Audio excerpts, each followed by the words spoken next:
Praise God and welcome to Leahorn Light. We are completing Romans chapter 11. Romans chapter 11. So, here we go. Romans chapter 11. Now, it has a total of 36 verses, so we're gonna get down to business here. Beginning with verse 19 and 20. We're gonna kind of divide it into little segments and try to get this done as soon as possible. But sometimes it can be easy to be bogged down. So be patient with me. Verse 19. Thou wilt say then, the branches were broken off, that I might be grafted in. That is true, we are grafted in. Verse 20. Okay, let's mark verse 19. We're grafted into the tree. But that doesn't mean, we are the tree independent of the tree. That's apostasy. Verily, because of unbelief, apostasy, they were broken off.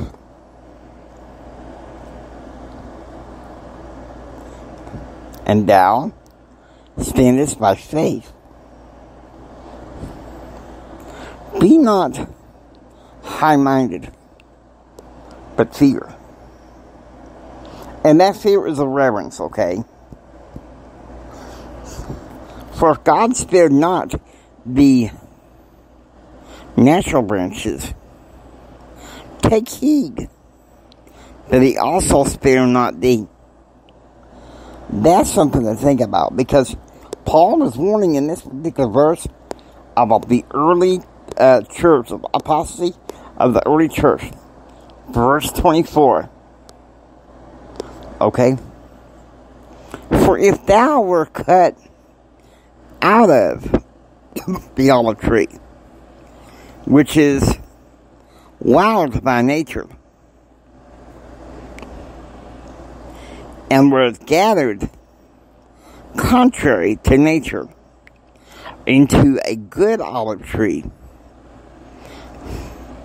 how much more shall these which be the natural branches be grafted into their own olive tree? That's something to think about.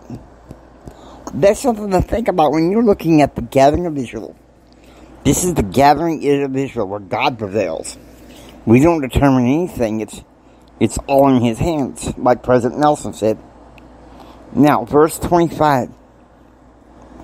For I would not, brethren, that ye should be ignorant of this mystery, lest ye should be wise in your own conceits.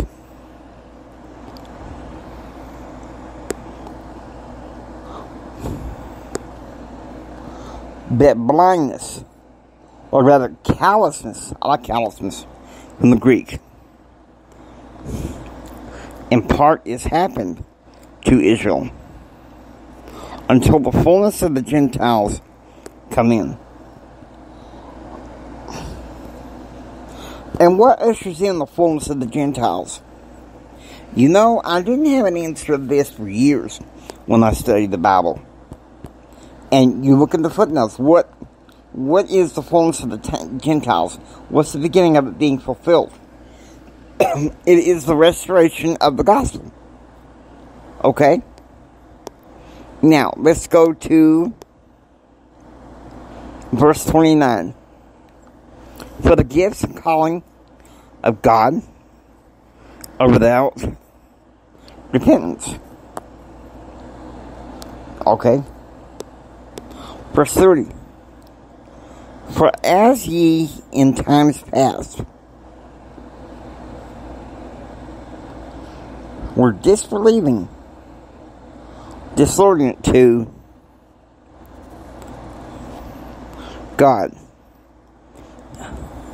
yet have now obtained mercy through their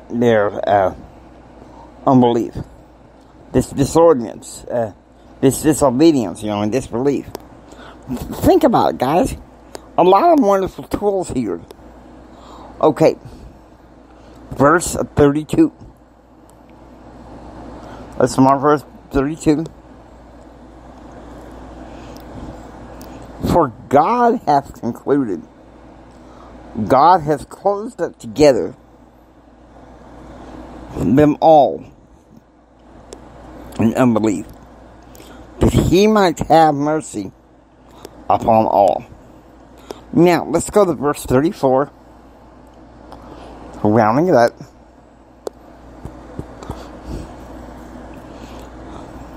For who hath known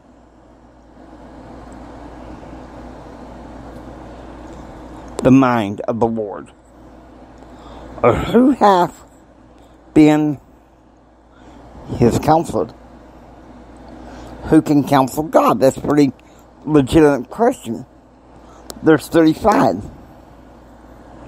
Or who hath first given to him, and it shall be recompensed unto him again? For of him, and through him, and to him are all things, to whom be glory forever. Amen. That's a lot to chew and sit on. Now, I hope you enjoy listening to Leahona Light. If you like what you hear, please subscribe and become a part of the Leahona Light family. This is Jimi Hendrix saying until next time, remember who you are. Please read your scriptures. And please, by all means, please preach the gospel. God bless you guys. Know that I care about you. I will see you Wednesday night. We will cover the latter part of Romans 12. Do some reading, please. Take care, you guys, and God bless you.